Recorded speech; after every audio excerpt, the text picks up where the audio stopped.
Manchester United wanaenda kushinda kombe la Europa League msimu huu, na nitakupa sababu kuu tatu kwani mimi ninaamini hivyo. Sababu ya kwanza ni kwamba United hadi sasa ndo timu pekee ambayo haijapoteza mchezo hata mmoja hadi imefika finali ya Europa League.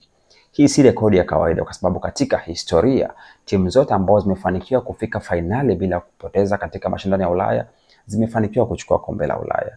Chelsea alifanya hivyo mwaka 2018-19 wakati Villarreal alifanya hivyo 2021 dhidi ya United katika finali, wakati Eintracht Frankfurt alifanya hivyo katika mwaka wa 2021-22. United hadi sasa haijapoteza mchezo hata mmoja, na hiyo ni dalili ya kwanza kwamba tunaweza kuchukua kombe la Ulaya msimu huu. Sababu ya pili ni kuhusu kijana Ahmad ambaye alikuwa bench wakati wa finali ya mwisho ya Europa League. Amesema kwamba mechi hii kwake ni muhimu kwa sababu anataka kuanza kuandika historia na kuwa mtu muhimu katika kikosi cha Manchester United. Kwa hiyo uwepo wake uwanjani unaweza ukaongeza ari na morali kwa vijana wengine kuweza kufanya kitu katika finali hii.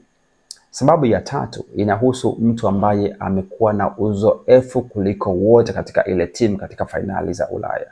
Huyu ni Casemiro.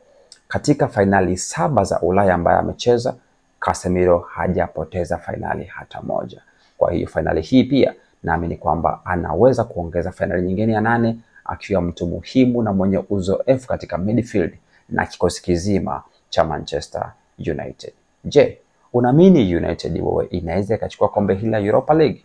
Nitafurahi sana ukiniandikia maoni yako hapo kwenye comment, lakini pia ukitufuatilia kule YouTube, Instagram na TikTok pamoja na katika mtandao wa X, kote huko unaweza kutupata kwa jina hilo hilo la United_TZA. Tukutane finali.